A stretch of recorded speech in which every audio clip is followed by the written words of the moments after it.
আসসালামু আলাইকুম।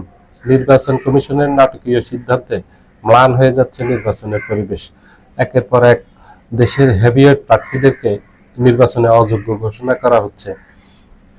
মাহমুদুর রহমান মান্না নাগরিক ঐক্যের আহ্বায়ক, ওনার মনোনয়নপত্র অবৈধ ঘোষণা করেছে।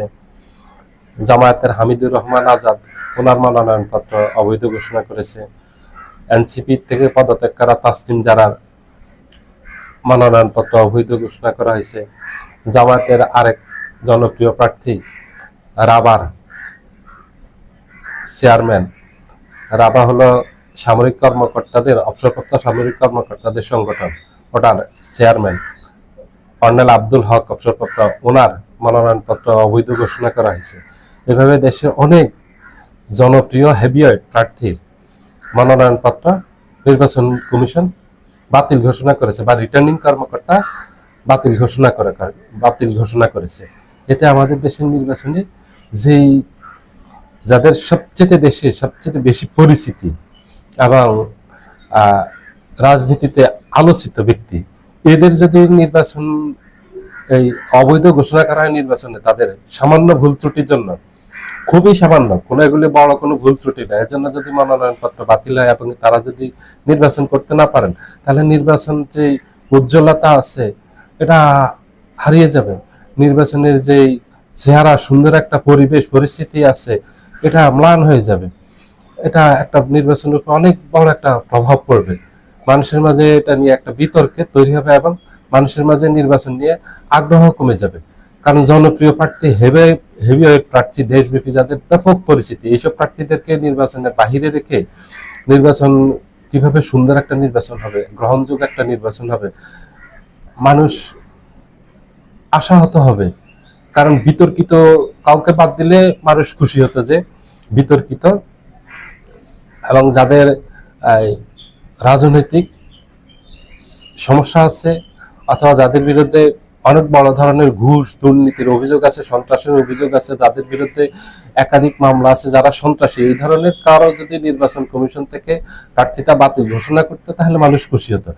আপনারা লক্ষ্য করবেন এই যে যাদেরকে নির্বাচন কমিশন তাদের এই প্রার্থিতা বাতিল করেছে, বা জেলা প্রশাসক, রিটার্নিং কর্মকর্তার কার্যালয় থেকে যাদের বাতিল ঘোষণা করা হয়েছে, তাদের পর থেকেই কিন্তু দেশব্যাপী সুপরিচিত, যে দলের রাজনীতি করেন সেই দলের উনি হেভিওয়েট প্রার্থী এবং দেশের হেভিওয়েট প্রার্থী, জনপ্রিয় প্রার্থী, যোগ্য প্রার্থী, ক্লিন ইমেজের প্রার্থী, এদের প্রার্থিতা নির্বাচন কমিশন বাতিল করে একটা বিতর্কের সৃষ্টি করেছেন, যেটা নিয়ে ব্যাপক সমালোচনা হচ্ছে, তুমুল সমালোচনা হচ্ছে নির্বাচন কমিশনের।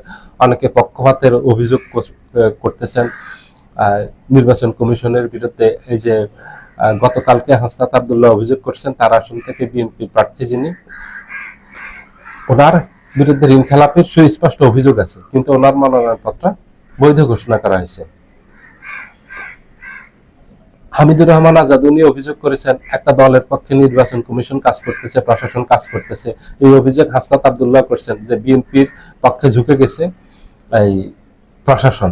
যদি প্রশাসন এটা করতে থাকে, বিএনপির পক্ষে ঝুঁকে যায় যে আগামী নির্বাচনে বিএনপি ক্ষমতায় আসবে, তাহলে তারা তাদের ব্যক্তি স্বার্থ হাসিল করবেন, বিএনপি ক্ষমতায় আসবে, এই জন্য এখন থেকে বিএনপির পক্ষে কাজ করে বিএনপি সুনজরে পড়ার চেষ্টা করতেছেন, তাহলে এটা বিএনপির জন্য অনেক বড় সমস্যার কারণ হয়ে দাঁড়াবে। কারণ অতীতে শেখ হাসিনা ফ্যাসিস্ট হয়েছিল এই প্রশাসনের কারণে। ফ্যাসিস্ট হয়ে শেখ হাসিনা বাংলাদেশ থেকে পালিয়েছে, আওয়ামী লীগ পালিয়েছে, সকল মন্ত্রী এমপি পালিয়েছে, যারা দেশের ভিতরে ছিল তারা গ্রেপ্তার হয়ে এখন জেল হাজতে আছেন, জেল খাটতেছেন। এই কর্মকর্তারা কিন্তু ঠিক থেকে গেছেন, এই কর্মকর্তারা কিন্তু পালাননি, এরা সবসময় সুবিধাভোগী। যদি বিএনপি এদের বিরুদ্ধে যদি কঠোর অবস্থান না যায়, এখনই বিএনপির অবস্থান যদি পরিষ্কার না করে যে আমরা এই সরকারি কর্মকর্তারা যেটা করতেছে এটার বিপক্ষে আমাদের অবস্থান, আমরা নিরপেক্ষ নির্বাচন চাই, সুষ্ঠু নির্বাচন চাই, লেভেল প্লেইং ফিল্ড চাই, এখানে যেই হারুক যেই জিতুক আমরা এটা মেনে নিব, সরকারি কর্মকর্তারা যেন পক্ষপাতদুষ্ট হয়ে কোনো ধরনের আচরণ যেন না করে, কোনো কাজ না করে। কারণ হলো এই সরকারি কর্মকর্তারা আওয়ামী লীগকে ডুবিয়েছেন, এই বিএনপিকে এরা ডুবাবেন, এরা স্বার্থ হাসিল করবেন, কিন্তু এরা পালাবেন না, পালাবে শেষ রাজনৈতিক দলগুলো।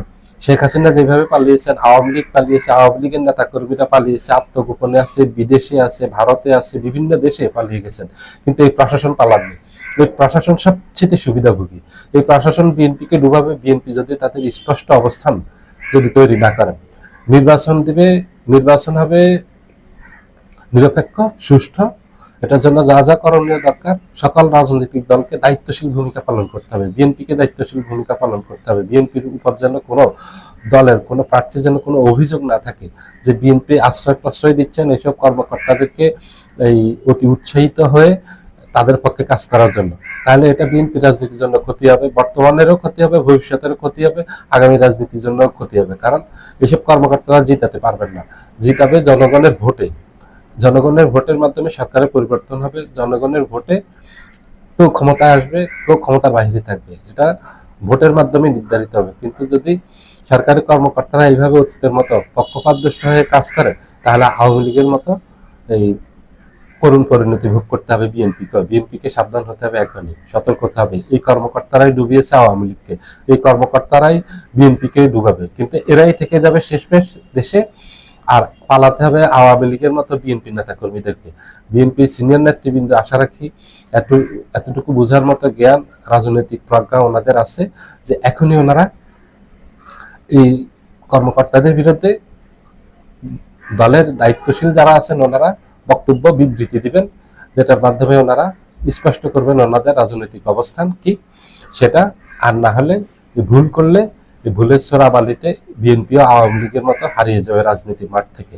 কারণ এই ভুলে আওয়ামী লীগ রাজনীতির মাঠ থেকে হারিয়ে গেছে। এই একই ভুল যদি বিএনপি করে, তাহলে বিএনপিরও পরিণতি ভালো হবে না, খুবই খারাপ হবে। কিন্তু এই রাজনৈতিক যেসব এই তেলবাজ কর্মকর্তারা আছেন, এরা থেকে যাবে, এরা ব্যক্তির স্বার্থ হাসিল করবেন, এতে কোনো সমস্যা হবে না, এরা ক্ষতিগ্রস্ত হবে না। এরা পরিবার নিয়ে থাকবে, এরা দেশ বিদেশে থাকবে, এরা সব সময় দেশের বাহিরে যাতায়াত করতে পারবে। শুধু পারবে না আওয়ামী লীগের মতো ওইভাবে যারা এইসব কর্মকর্তার মাধ্যমে রাজনৈতিক সুবিধা নিতে গিয়ে একদম চিরতরে রাজনীতির মাঠ থেকে তাদের রাজনীতি হারিয়ে গেছে, বিলুপ্ত হয়ে গেছে। এরা থাকবে, এই কর্মকর্তারা এরা ব্যক্তির স্বার্থে কাজ করে, এদের গায়ে কোনো আশ্রয় লাগবে না, এদের প্রতি সামান্যতম কোনো এদের কোনো সামান্যতম কোনো সমস্যা হবে না, সামাজিকভাবে রাষ্ট্রীয়ভাবে কোনো সমস্যা হবে না। সমস্যা হবে যারা রাজনীতি করেন তাদের পরিবারের। দেখেন আজকে আওয়ামী লীগ যারা করে তাদের পরিবার পর্যন্ত ভয় আতঙ্কে আছে যারা দেশে আছে, এবং অনেকের পরিবার নিয়ে তো অনেকে বাহিরে চলে গেছেন। কিন্তু একজন সরকারি কর্মকর্তার কোনো সমস্যা হয়েছে, বিপদে পড়ছে, তাদের পরিবার বিপদে পড়েনি। এরা সুবিধাভোগী, এরা সবচেয়ে সুবিধাভোগী। এরা যখন যেদিকে হাওয়া আসে সেই দিকে ওরা পাল তোলে, ওরা যেদিকে জোয়ার সেই দিকে ওরা যাবে, ভাটার দিকে ওরা নাই। ওরা সুবিধা যেখানে পাবে সেখানে ওরা আছে। আওয়ামী লীগের সময় আওয়ামী লীগ থেকে সুবিধা নিয়েছে, বিএনপির সময় বিএনপি থেকে সুবিধা নিবে।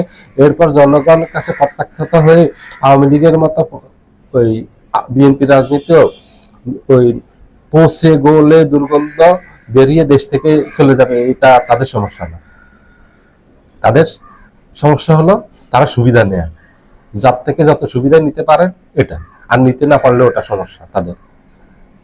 এইসব কর্মকর্তাদের বিরুদ্ধে এখনই বিএনপির স্ট্রং একটা অবস্থান নেওয়া উচিত বলে সবাই মনে করে। সবাই ভালো থাকবেন, আল্লাহ হাফেজ।